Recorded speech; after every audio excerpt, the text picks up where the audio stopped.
প্রিয় শিক্ষার্থীবৃন্দরা, তোমরা সবাই নিশ্চয়ই ভালো আছো, তাই না?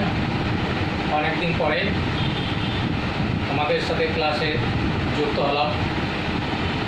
সবাইকে একগুচ্ছ রজনীগন্ধা ফুলের শুভেচ্ছা জানিয়ে আমি আজকে তোমাদের ক্লাস শুরু করব। আমি বিষ্ণুপদ বিশ্বাস, সহকারী অধ্যাপক, চিত্রা মহিলা ডিগ্রি কলেজ, তেরোপদা, খুলনা। আজকে তোমাদের ব্যবসায় সংগঠন ব্যবস্থাপনার দ্বিতীয় পত্র চতুর্থ অধ্যায় পড়াবো। চতুর্থ অধ্যায় তোমাদের পড়াবো। তোমাদের এর আগে চতুর্থ অধ্যায়ের আগে তৃতীয় অধ্যায় পরিকল্পনা পড়ে আসছে। তোমাদের নিশ্চয়ই মনে আছে যে পরিকল্পনা বলতে কী বুঝো। আমি কিন্তু তোমাদের বলেছি, তাই না? ভবিষ্যৎ কার্যক্রমের পূর্ব নির্ধারিত নকশা বা চিত্রকে বলা হয় পরিকল্পনা। কি বলেছি? যে ভবিষ্যৎ কার্যক্রমের পূর্ব নির্ধারিত নকশা বা চিত্রকে বলা হয় কি? পরিকল্পনা। ব্যবস্থাপনার অনেকগুলো কাজ আছে, 7টা কাজ আছে। কী কী তোমাদের বলেছি? প্রথম হচ্ছে পরিকল্পনা, সংগঠন, কর্মী সংস্থান, নির্দেশনা, প্রেষণা, সমন্বয় ও নিয়ন্ত্রণ। তা তোমাদের পরিকল্পনা করাইছি। তা আজকে তোমাদের পড়া হচ্ছে সংগঠিতকরণ বা সংগঠন বলতে কী বুঝো।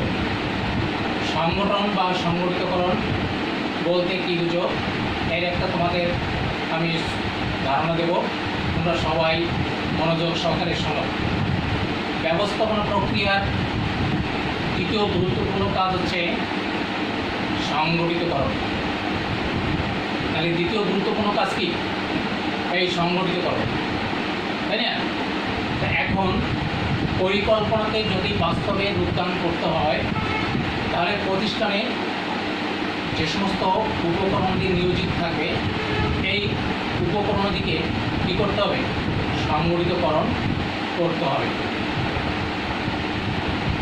ভূমি, শ্রম, মূলধন উৎপাদনের জন্য এই 3টা উপাদান কিন্তু খুবই গুরুত্বপূর্ণ হলেও এটা যখন আলাদা আলাদা থাকে তখন কিন্তু কোনো কিছু সৃষ্টি করতে পারে না এবং এরা কর্মক্ষম হয়ে ওঠে না, তাই না? তদ্রূপভাবে একটা প্রতিষ্ঠানেও মানুষ, যন্ত্রপাতি সহ নিয়োজিত যে সমস্ত উপকরণাদি থাকে, এই উপকরণাদিও যখন আলাদা আলাদা থাকে তখন কিন্তু কোনো কিছু সৃষ্টি করতে পারবে না। তখন কি কোনো কিছু সৃষ্টি করতে পারবে না, তাই না? তাহলে এইখানে আমরা কী করব? এই উপকরণটিকে, প্রতিষ্ঠান নিয়োজিত যে সমস্ত উপকরণটি আছে, এই উপকরণদিগুলোকে আমরা কী করব? সংঘবদ্ধ করব। তারপরে এদের প্রত্যেকের দায়িত্ব কর্তৃত্ব নির্ধারণ করে দেব, প্রত্যেককে কাজ ভাগ করে দেব এবং এইখানে যে সমস্ত কর্মীরা কর্মরত থাকবে, এই কর্মরত কর্মীদের মধ্যে পারস্পরিক সম্পর্ক নির্ধারণ করে দেব। পারস্পরিক সম্পর্ক নির্ধারণ করে দেব। তা এখন যখন নির্ধারণ করে দেব তখন তাকে আমরা বলবো সংগঠিতকরণ। তখন আমরা তাকে বলবো সংগঠিতকরণ। তাহলে একটা ছোট প্রতিষ্ঠানে যে সংগঠনের প্রয়োজন হয়, একটা বড় প্রতিষ্ঠানে কিন্তু সেই সংগঠন দ্বারা চালানো কষ্টকর হয়, অর্থাৎ সেই সংগঠন চলে না, তাই না? পাশাপাশি দুটো প্রতিষ্ঠান, যেমন একটা উৎপাদনধর্মী প্রতিষ্ঠান, একটা বিক্রয়ধর্মী প্রতিষ্ঠানে, এইখানে কিন্তু এটা সংগঠনটা আলাদা হতে হবে এবং পার্থক্য থাকতে হবে, এদের মধ্যে পার্থক্য থাকতে হবে। তাহলে আমরা একটা প্রতিষ্ঠান সঠিকভাবে পরিচালনা করতে হলে, সঠিকভাবে চালাতে হলে সেখানে কি করতে হবে? এই সংগঠন সম্পর্কে জ্ঞান থাকা প্রয়োজন। এইবার তোমাদের আরও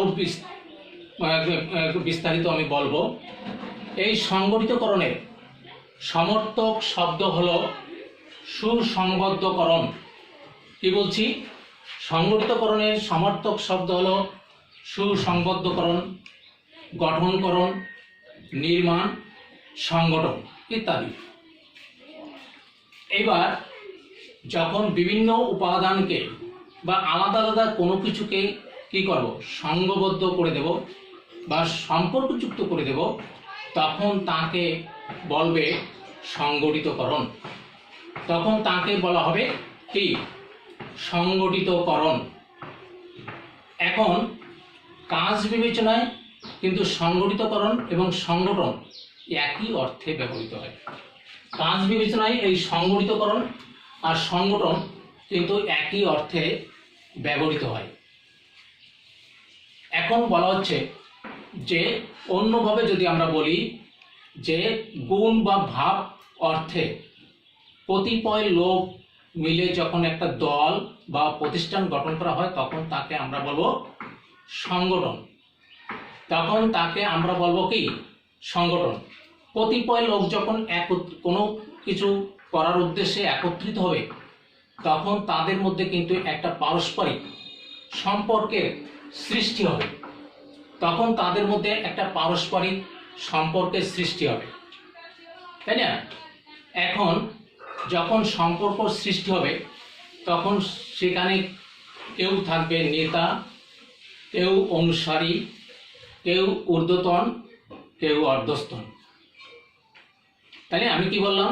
কেউ এখানে থাকবে, নেতা থাকবে, কেউ অনুসারী থাকবে, কেউ ঊর্ধ্বতন থাকবে, কেউ অর্ধস্তন কর্মী থাকবে। এখানে আবার কে কার ঊর্ধ্বতন, কে কার অর্ধস্তন এইটাও নির্দিষ্ট করে দেবে এবং কার নিকট থেকে নির্দেশনা লাভ করবে, কার নিকট জবাবদিহি করবে, এটাও সুস্পষ্টভাবে বলে দেওয়া হবে।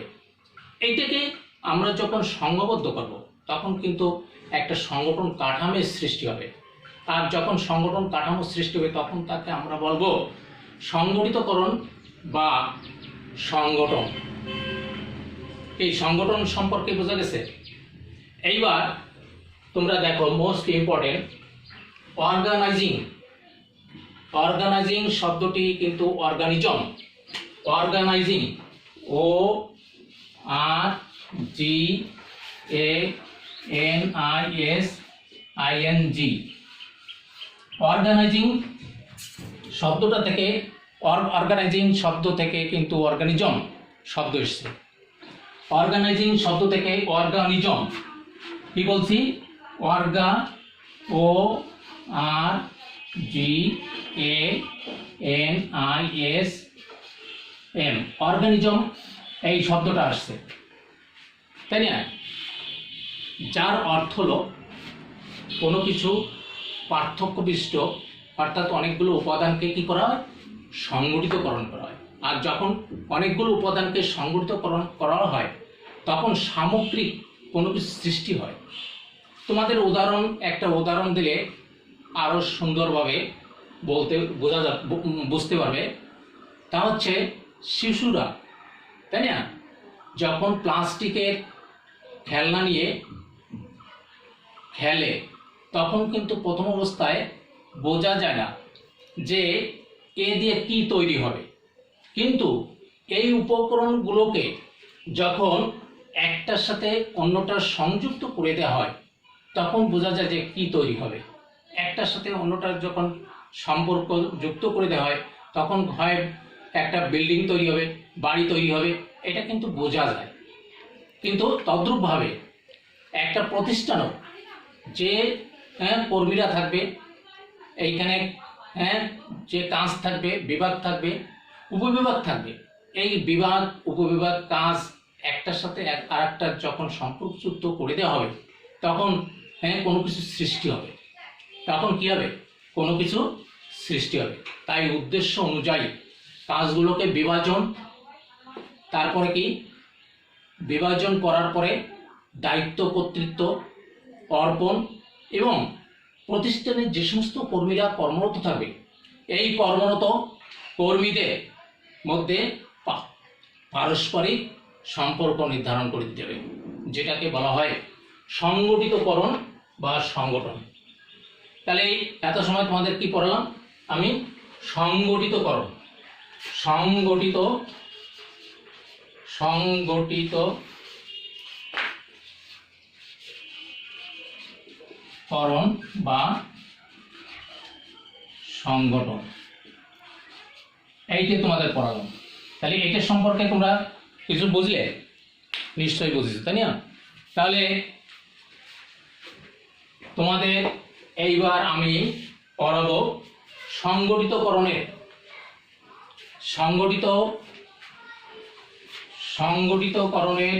বিভিন্ন পদক্ষেপ,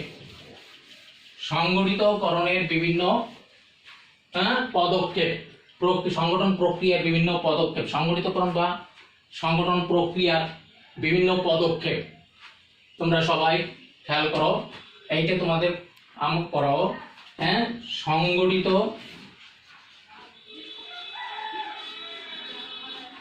সংগঠিতকরণ বা সংগঠন প্রক্রিয়ার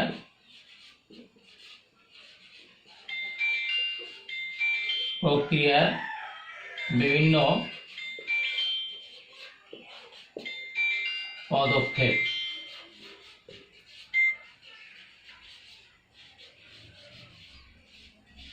এইটা তোমাদের পড়াবো।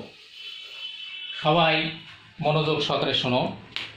তোমাদের এই সংগঠিতকরণ বা সংগঠন প্রক্রিয়ার বিভিন্ন পদক্ষেপ, সংগঠন বলতে আমি আবার কিন্তু আলোচনা করছি, সংগঠন বলতে বলা হয়েছে প্রতিষ্ঠানে নিয়োজিত যে সমস্ত মানবীয় এবং বস্তুগত উপকরণ থাকবে, এটাকে সংহত বা সঠিকভাবে কাজ করার একটা প্রক্রিয়া।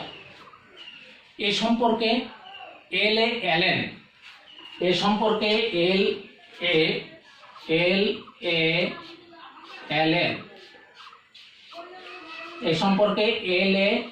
অ্যালেন বলেছেন সংগঠন হচ্ছে একটা প্রক্রিয়া। সংগঠন হচ্ছে কি? একটা প্রক্রিয়া, যেখানে কাজ যেখানে উদ্দেশ্য থাকে, অর্থাৎ উদ্দেশ্য অনুযায়ী আবশ্যকীয় কার্যাদিগুলো কি করতে হয়? শনাক্তকরণ করতে হয়, শ্রেণীবদ্ধকরণ করতে হয়, দায়িত্ব কর্তৃত্ব সংজ্ঞায়িত করতে হয়, বন্টন করতে হয়, এবং প্রতিষ্ঠানে যে সমস্ত কর্মীরা কর্মরত থাকে এদের পারস্পরিক সম্পর্ক নির্ধারণ করে দিতে হয়, এদের মধ্যে পারস্পরিক সম্পর্ক নির্ধারণ করে দিতে হয়। তাহলে এই দৃষ্টিকোণ থেকে আমি সংগঠিতকরণ বা সংগঠন প্রক্রিয়ার বিভিন্ন যে পদক্ষেপগুলো আছে এইগুলো তোমাদেরকে আমি পড়াবো। তোমরা সবাই মনোযোগ সহকারে শোনো, সবাই মনোযোগ সহকারে শুনবা।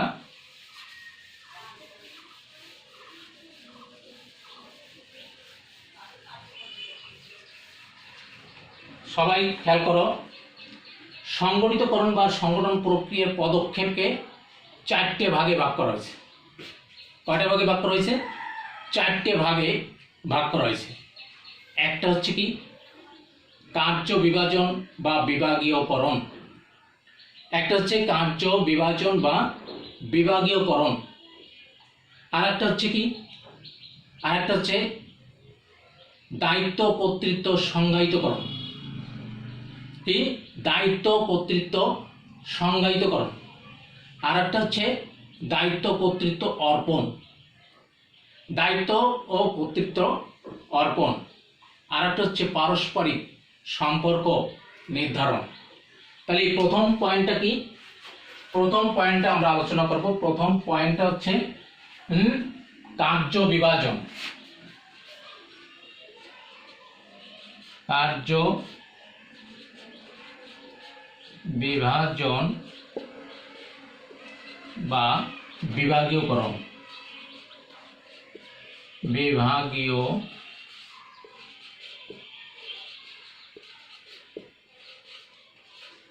বিভাগীয়করণ এইতে সবাই মনোযোগ সহকারে শোনো।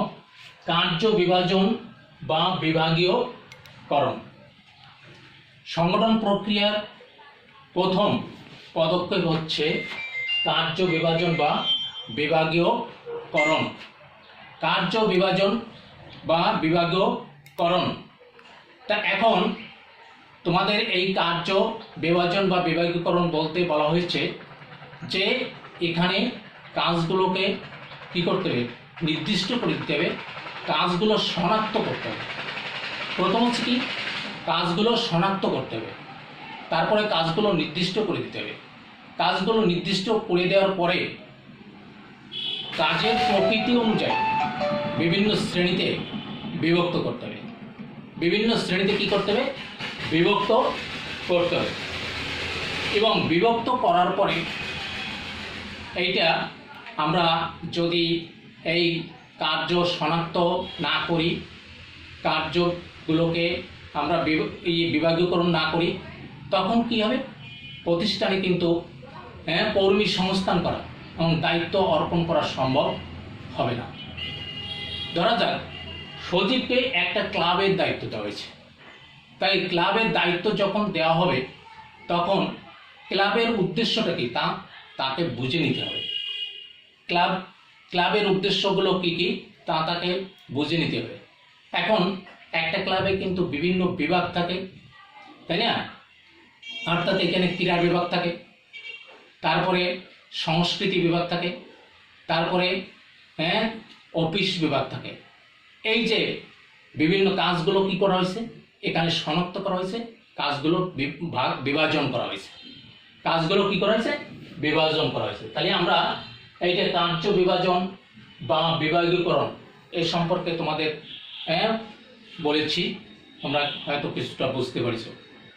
এইবার তোমাদের আমি পড়াবো হচ্ছে 2 নাম্বার। 2 নাম্বার হচ্ছে কার্য। 2 নাম্বার হচ্ছে কাজগুলো দায়িত্ব কর্তৃত্ব। দায়িত্ব কর্তৃত্ব সংজ্ঞায়িতকরণ। দায়িত্ব ও কর্তৃত্ব, দায়িত্ব ও কর্তৃত্ব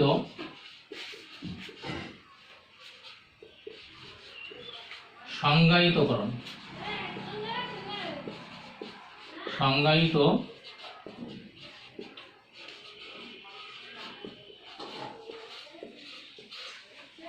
দায়িত্ব কর্তৃত্ব সংজ্ঞায়িতকরণ।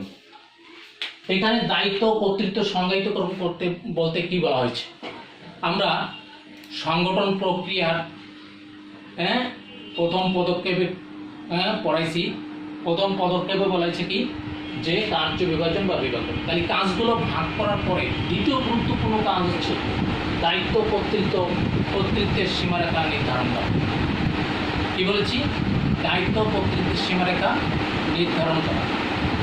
এইবার দায়িত্ব কর্তৃত্ব সীমারেখা নির্ধারণ করার পরে এইখানে ধরো পাশাপাশি যখন দুটো বিভাগ থাকে, যখন ধরো একটা হচ্ছে উৎপাদন বিভাগ, একটা হচ্ছে ক্রয় বিভাগ। এখন এই দুটো বিভাগকে দায়িত্ব কর্তৃত্ব যদি নির্দিষ্ট করে না দেওয়া হয় তখন কোন বিভাগ কোন কাজটা করে এটা কিন্তু তাদের পক্ষে করা সম্ভব হবে না এবং তাদের মধ্যে একটা বিশৃঙ্খলার সৃষ্টি হবে, তাই না? তাহলে এইখানে দায়িত্ব কর্তৃত্ব কী করে দিতে হবে, দায়িত্ব কর্তৃত্ব ভাগ করে দিতে হবে, দায়িত্ব কর্তৃত্ব নির্দিষ্ট করে দিতে হবে। আর দায়িত্ব কর্তৃত্ব নির্দিষ্ট করে দিলে কাজে কোনো ফাঁকি প্রবণতা কমে যাবে। কাজে ফাঁকির প্রবণতা কী হবে, কমে যাবে এবং একের দোষ অন্যের ঘাড়ে চাপাতে পারবে না। এইটা হচ্ছে দায়িত্ব কর্তৃত্ব সংজ্ঞায়িতকরণ। এইটা হচ্ছে কি, দায়িত্ব কর্তৃত্ব সংজ্ঞায়িতকরণ। এইবার দেখো, তাহলে দায়িত্ব কর্তৃত্ব সংজ্ঞায়িতকরণকে কি বোঝা গেছে। এইবার দেখো তোমাদের 3 নাম্বারে বলা হয়েছে দায়িত্ব কর্তৃত্ব অর্থ। 3 নাম্বারে বলা হয়েছে কি, দায়িত্ব ও কর্তৃত্ব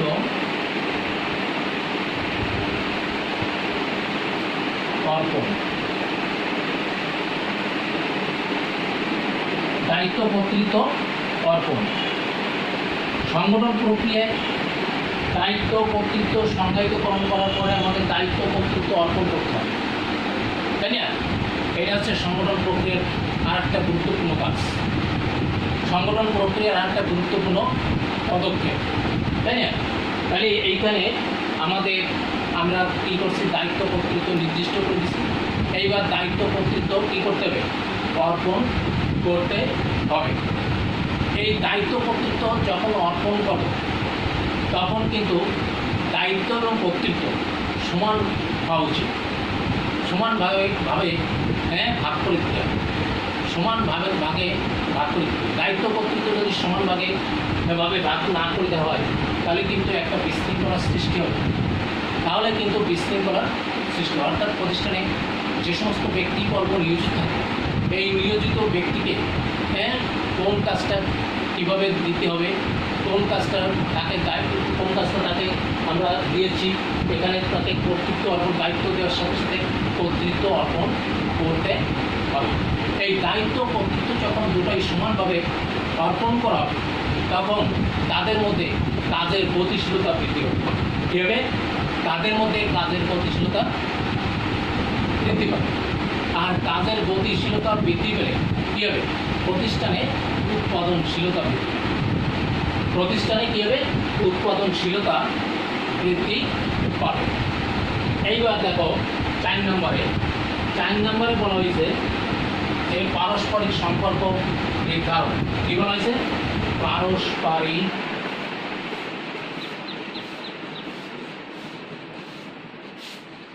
সম্পর্ক নির্ধারণ।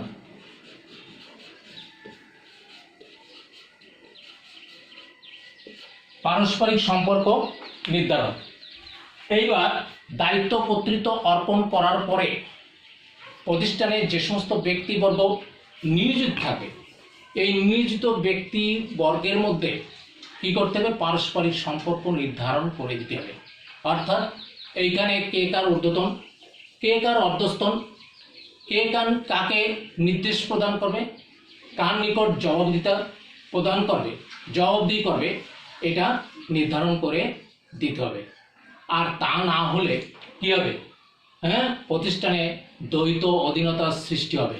তাহলে প্রতিষ্ঠানে যাতে দ্বৈত অধীনতার সৃষ্টি না হয়, তাহলে প্রতিষ্ঠানে যাতে দ্বৈত অধীনতার সৃষ্টি না হয় সেদিকে কিন্তু খেয়াল রাখতে হবে। এবং এই কারণেই প্রতিষ্ঠানে পারস্পরিক